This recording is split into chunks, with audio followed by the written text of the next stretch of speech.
Let's get to the defensive line, Elliot. The least important side of the ball. No. I'm surprised you admitted they are a side of the ball. I just gave him an. It's going to be like the meaningless side. I just gave him an NA. Incomplete. Defensive report cards. I didn't. Yeah. What are you talking about? So this one's easy. The defensive line gets an A. Absolutely. Yeah. I mean, argue probably an A plus. Like they've been unbelievable. They're number one in the league against the run. I think other than Jalen. Actually, you know what? They're an A plus. They're an A plus. They should be an A plus. They're an A plus. Yeah. So.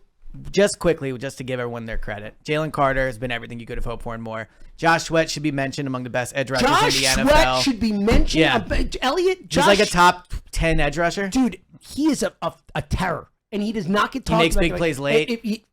They all do. They all do. Reddick does. Talk about Reddick being Fletcher's been outstanding. Fletcher's been great. Milton Williams. Williams been great. Jordan Davis, breakout year. What a freaking line. Like, seriously. I mean, it's unbelievable. Brandon Graham, yeah. And what's crazy is like we know it when we watch it, but if you look at the stats, like they're near the top in everything: sacks, hurries, quarterbacks, hits, pressures. Like, Son Reddick's at the top of the leaderboard. They're so good against the run. Nobody runs against them. They just don't run.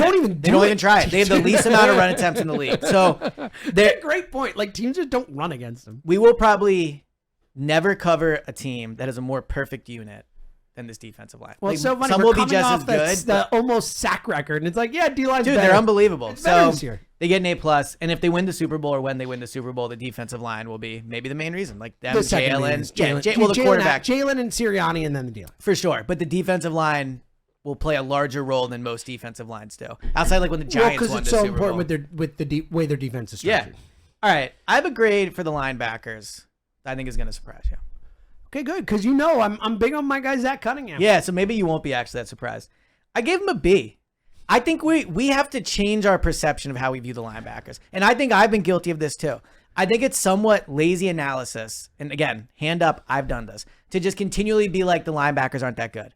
The linebackers have been good. Nicholas Moreau, for whatever you want to say about him. A bunch of plays. And you can love or hate Pro Football Focus. They have him as the 9th best linebacker in the NFL this season. And not a small sample size. Over 300 snaps. That is shocking. He has played. Like, Zach Cunningham, that's your guy. I think Zach Cunningham. He's all over the field. He was like flat out good. He's really good. I think he's played well. And like he came late in the training camp. How many games have they've only lost one, so clearly but the linebackers have not been a problem. No, it's a great point. Where I do think they've not been great is in coverage, for sure. But like getting after the quarterback, they've done a good job. Obviously, against the run, they've been great. Blitzing, which we haven't seen recently in years. I think Zach Cunningham's been okay in coverage. The issue is Moreau has not been good in coverage. So I gave him a B. And Nakobe can't stay on the field. Well, I think we have to discuss Nakobe briefly. Like, can't stay on the field. It's a bummer. And when he's been on the field, he's been good against the run, really bad against the pass. Yeah, he's bad against the pass. But I think there's been flashes there, and I think we've seen he's been a good blitzer. Like he can get to the quarterback. Like I think there's been positive signs when he's on the field, especially because again, like he missed a lot of camp.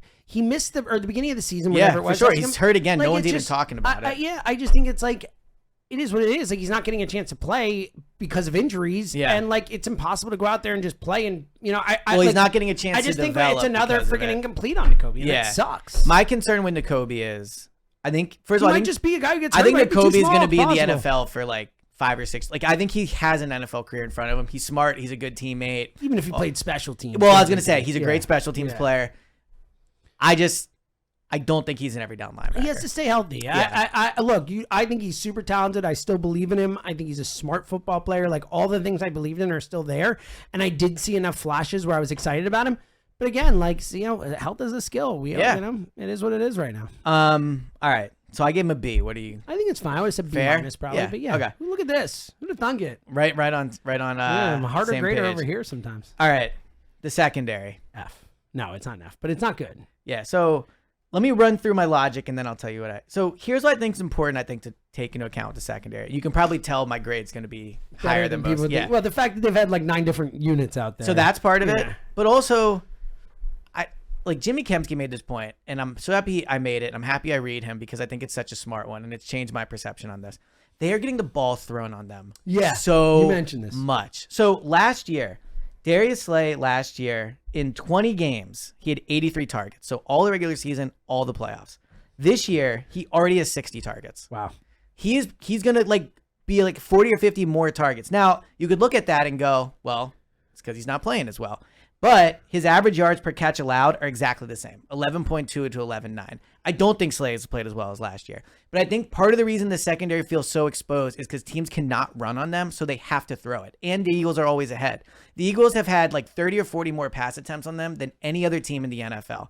But when you look at yards, like, yes, they've allowed a lot of yards, but their yards per attempt allowed is 13th. Like, that's not bad. In the like, it's upper half. Like, the way they're talked about, you would think it was like the Eagles are winning every game 45-40, and it's like a massacre every week. I mean, they shut down the Dolphins, which is an incredibly impressive performance. They didn't have Blankenship for, I believe, that game, right? Or one of those games in there they didn't have Blankenship. So I think Slay has been their best secondary player, and I think Slay is still a good player for sure. Bradbury, I think there's some concern.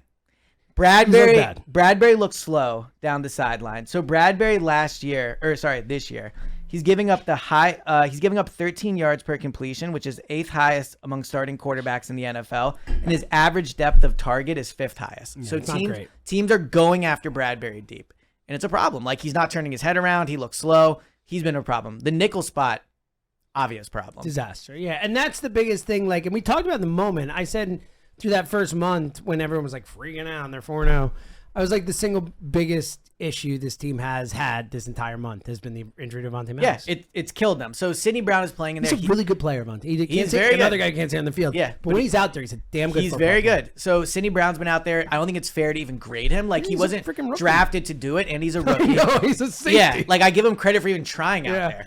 Well, he gets an A for effort. Eli Ricks got cooked. We got cooked by CeeDee Lamb. Yeah, I like Eli also Ricks. Not a slot guy. I mean, again, they're counting on undrafted.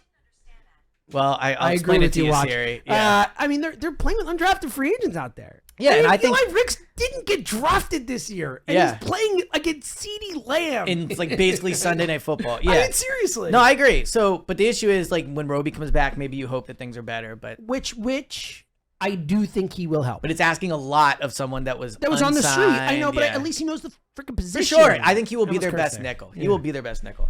At safety, I think Reed's been good. He obviously got hurt. I think he's been solid. I've seen a lot of Reed hate out there. Like, oh, this guy's safe. I think he's been pretty good. I think Reed would get like a B. Yeah. B minus if I had to go. Fair. Yeah. Obviously, Byard has struggled in his first 2 games here. They barely played together. Yeah, and that penalty was dumb. Bad. Yeah. But if you're going to ask me, am I concerned Kevin Byard's going to suck this year? I'm not. So I'll be honest. I'm like a little concerned about Byard. Okay. Their track record at the deadline and integrating guys has not been great. He was he's traded for 31 and he was so good. Dude, trust me. I think it was a great trade. I'm just a little concerned about what I've seen the first just 2 games. Because it's just the way it works. Maybe it's next year he's an impact guy if he's here, but I'm a little concerned. So overall, I gave them a C+.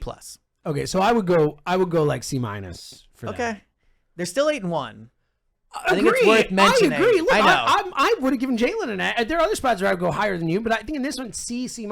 I just think, and again, I do think they've been throwing a lot, but they have given up a lot of yards and a lot of plays. Like, for sure. At no point have we watched the Eagles and felt confident that they, and again, well, the Dolphins. Credit to Desai and credit to these guys because they have made enough plays.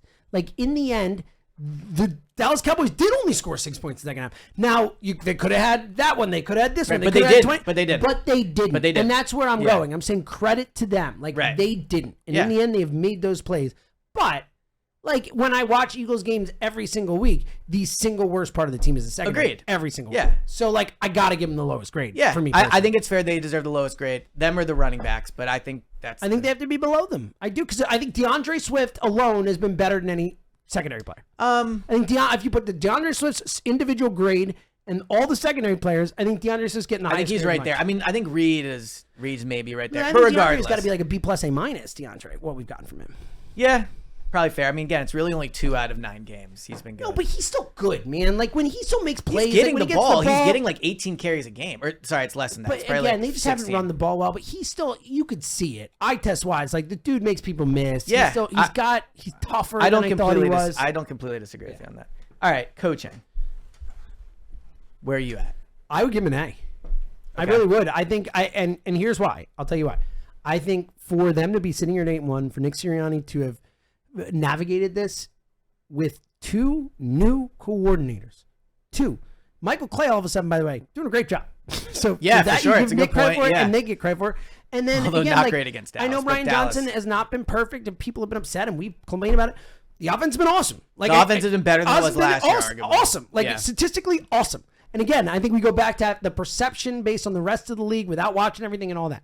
But then defensively, like Desai has had to play with 9 different combinations each week. It's a new secondary out there. He's got undrafted guys out there. He has found a way to piece things together. And yes, it's not perfect, but yet again, they're sitting there at 8-1. Like, I don't know. I think there are things you can complain about, but on the whole, I think this coaching staff has done a terrific job when you take into effect that 2 new coordinators.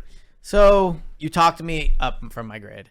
I had a B+. Wow. I had a B+. So you got G A-. I'll take it. I would probably maybe even go. You are a hard grader. A. Yeah, you gave it 1 well, there's A. certain At this things. point, you gave the only A you've got, I guess you have 2, D-line and wide receiver. Yeah. For an 8-1 team. Yeah, no, you're right. It's probably harsh. But no, well, the receivers, Jalen, the defensive line, and the coaching staff. So 4 out of like 6 or 7, whatever. But regardless. Well, I just got you. I know on the you're. coaching Well, hey, staff. it's where I landed. It's where I landed. I think you're right. My only and I'll echo everything you said. Like, there's no point in repeating it. Like I think you nailed it. The only concern I have with the coaching staff is it just feels like situationally they're not great, which is a bit of a concern for mine. Yeah, we've had moments. I mean, we've criticized some Brian Johnson calls in spots, and like Sean Desai in certain spots, without a doubt. And look, the season is going to come down to like 2 or 3 games that really matter in 2 or 3 moments, and I just don't know if I have 100% confidence that like they'll make the right decision. Super Bowl at that moment are they going to make the right call. I don't know if I have that. So confidence. let me say this: I'm not saying I do yet. Yeah. I'm just saying we're giving midseason grades on what they've done in the look, first half of the 8-1 season. for sure. They're 8-1, and they've navigated a lot of stuff for 2 guys who never done that or decided. No, you're right. And I thought a main question was coming into the season. I just think I've been really impressed. No, you're right. But there's still 2 first-year coordinators, and when the Super Bowl comes along, I still have questions about exactly what you're talking about because I don't think they're flawless or anything. I just think considering the obstacles presented them as new coordinators, all the injuries, Brian Johnson calling plays for the first time, I think they've done a nice job. And Sirianni especially. I think Sirianni deserves a ton of credit for having 2 new coordinators and keeping the ship rolling. Well, so I agree. I'm going to give an A. But Sirianni deserves Coach of the Year. Without a doubt. He's like 9th on most lists. It's absurd. It's exactly the thing we have with Dable. Honestly, I'm at the point where I don't want him to win it. Like, seriously. Honestly, like this whole, like the curse of the Coach of the Year thing, I don't know. Can I be Dable falls apart. Completely honest? Falls apart. I don't know. You're not going to like this, but I would rather, if I had to pick one of the 2. You'd rather he win Coach of the Year than MVP? Yeah. I hate that day. I just think Sirianni, man. No one cares about Coach of the Year. Can you imagine Sirianni's Coach of the Year presser? Like, his family's there, that college coach he loves gives it to him. No one cares about Coach of the Year. Like, on the grand scale. MVP is like Hall of Fame stuff. It matters. I agree with that. That's fair. Like, I just think having an MVP on that. I mean, also, like that. I think Sirianni the MVPs we've seen in our lifetime, it's so few. Elliot, we've never seen an Eagle win the MVP. Ever. You're right. In our lives. We've never seen it. We've seen Andy Reid won Coach of the Year. We've never. Did Doug in 2017? Doug did not. He got screwed. Okay. Remember McVay won. Oh, that's right. Yeah, that's right. Yeah. BS. But we've never. Now, I'm assuming Andy Reid won it. I'm just saying that. I don't know for Maybe sure. He did I'm assuming he must have.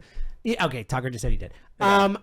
We've never seen MVP before. Like, that'd be special. I know. Let me couch in this. Our lifetime. Obviously, it would both be phenomenal. I'm just from a personal. I love Sirianni. MVP would matter more, and I just think Sirianni's Coach of the Year press conference would be like, man, that guy deserves that moment. And look, Jalen deserves MVP for sure. I want Sirianni's Super Bowl champion press conference. That's what I want. Well, they'll both get that. I know, but I'm saying like.